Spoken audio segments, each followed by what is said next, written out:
Hello everyone, welcome to SCIMETS Biology. This is me, Disha, your biology companion. Hope you all are doing great. Well, we have started with cell structure and function. In the first part of this lecture series, we have discussed the very basics of cell. In the second part, we discussed about the different sizes of cells, compartmentalization of a cell. Then we discussed in details about prokaryotic and eukaryotic cells. And finally, we learned the differences between plants and animal cells. Today, in this lecture, we are going to learn about the cell membrane, its structure, functions, and how it helps in the transport of molecules in and out of the cell. Okay, so what is a cell membrane? We all know that all cells are enclosed by a thin film-like pliable membrane called the cell membrane. This term was coined by two scientists, namely C. Naegeli and C. Kramer in the year 1985. The cell membrane is also known as the plasma membrane or the plasma lemma. So, if we have to define a cell membrane, how would we define it? The cell membrane is a thin, elastic, dynamic, semi-fluid structure, forms the external boundary of the cell and acts as a selectively permeable membrane and regulates the molecular traffic across the boundary, which means the plasma membrane regulates the entry of ions, molecules in and out of the cell. In the year 1935, James Danieli and Hugh Davison proposed a hypothetical model of the plasma membrane called the sandwich model. According to Danieli and Davison, a biomembrane contains 4 molecular layers, 2 of phospholipids and 2 of proteins. The phospholipid bilayer is covered on either side by a layer of hydrated globular protein molecules. The hydrophilic polar heads of the phospholipid molecules are directed towards the proteins. Another scientist, J. David Robertson, in the year 1959, put forward the unit membrane model. The proteins, according to this model, are asymmetrical. That is, on the outer surface is a mucoprotein, while the inner surface is non-mucoid protein. He gave the concept of unit membrane, according to which all biomembranes are unit membranes or multiples of unit membranes. And each of them have 3 layers, an outer protein layer, the middle biphospholipid layer, and the inner protein layer. This model also could not explain the dynamic nature and the selective permeability of membranes to water and electrolytes. The fluid mosaic model was proposed by S. Jonathan Singer and Garth Nicholson in the year 1972. According to this model, biological membranes are semi-fluid or quasi-fluid structures in which the lipids and intrinsic proteins are arranged in mosaic manner. The semi-fluid nature of the biomembranes is shown by their properties of quick repair, dynamic nature, selective permeability, ability to fuse, expand and contract. According to this model, the lipid molecules in the membrane are arranged in the form of bimolecular layer so that their hydrophilic polar heads constitute the outer and inner surfaces, while hydrophobic tails are buried in the membrane. The proteins present in this membrane may be extrinsic proteins or intrinsic proteins. Extrinsic proteins are generally peripheral proteins, while intrinsic proteins are integral proteins that form a channel through the membrane. They provide passage for water and water-soluble products. These proteins cannot be removed easily and represent more than 70% of the entire plasma membrane. Thus, the membrane has been described as protein iceberg floating in the sea of phospholipid. The basic structure of the plasma membrane is the lipid bilayer, as you can see here in the picture. This bilayer is composed of 2 leaflets of amphipathic lipid molecules whose polar head groups are in contact with the intra or extracellular aqueous phase, whereas their non-polar tails face each other, constituting the hydrophobic interior of the membrane. Now, the primary physical forces of organizing this lipid bilayer are hydrophobic interactions. Now talking of the membrane proteins. Membrane proteins are responsible for most of the dynamic processes carried out by the membranes. Most membrane proteins can be classified as being either peripheral or integral. The peripheral proteins are bound to the membranes primarily by electrostatic and hydrogen bond interactions and do not interact with the hydrophobic core of the phospholipid bilayer.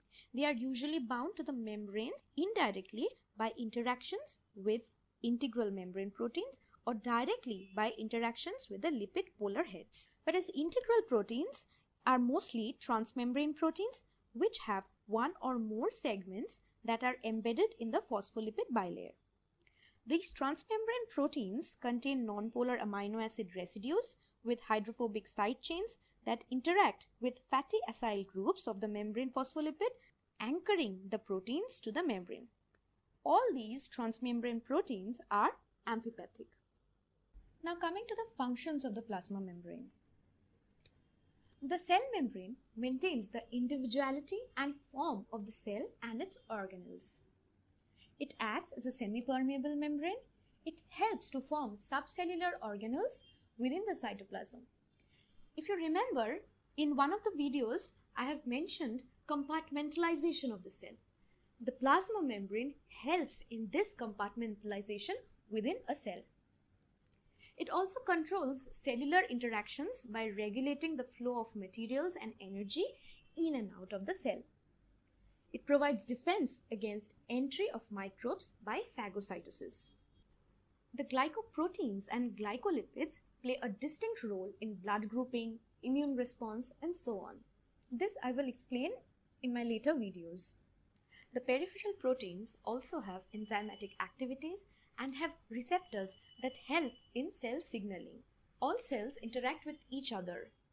So they have these receptors by means of which one cell interacts with other cell. Clear? Next, cell membrane plays a big role in cellular movement. Small organisms like amoeba, paramecium, also bacteria, certain cells in our body like the white blood cells, they perform movement. Now the cell membrane helps in the movement of these cells by forming cilia, pseudopodia, the flagella, and so on. Also, the plasma membrane helps in the exit of secretions and wastes by exocytosis. It also helps in the bulk intake of materials from outside the environment by endocytosis. Like I said earlier, the plasma membrane acts as a semi-permeable barrier between the cell and the extracellular environment. This permeability is highly selective. In short, the selective permeability of the plasma membrane allows the cell to maintain a constant internal environment. So the transport across the membrane may be of two types, passive transport or active transport.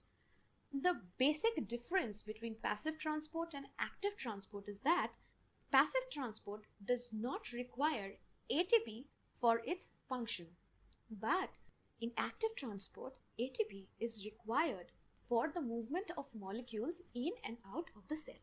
Let us see the classification of passive transport and active transport.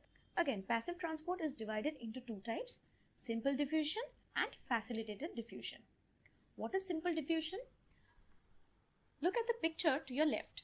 Take a beaker containing water and you put a drop of ink in it. What happens? You keep it on for some time and the ink spreads. After some time, you see the whole water has turned violet, pink, blue, whatever the color you have put in. From this, you can understand that means the ink has diffused and colored the entire water. Now here you will notice there are no membranes in between. Diffusion is taking place freely. Next we have facilitated diffusion. Facilitated diffusion, this is a special type of passive transport in which ions or molecules cross the membrane rapidly because specific permeases in the membrane facilitate their crossing. Examples of channel proteins may be ion channels, ligand gated channels, or voltage gated channels. Coming to active transport. Active transport are again of two types: primary active transport and secondary active transport. The primary active transport is performed by the transport ATPases such as the PATPase, VATPase, FATPase, ABC transporters.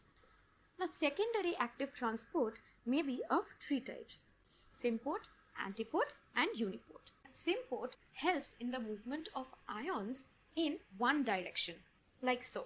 An example of symport would be sodium glucose transporter, where both sodium and glucose are transported in the same direction.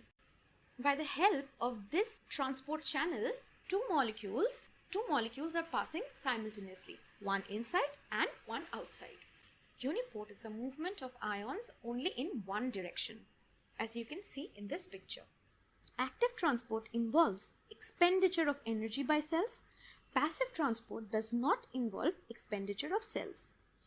Active transport usually occurs against the concentration gradient, while passive transport always occurs along the concentration gradient. Also, another point you should keep in mind: oxygen content decrease in temperature. It affects active transport, but oxygen content or temperature changes do not affect passive transport.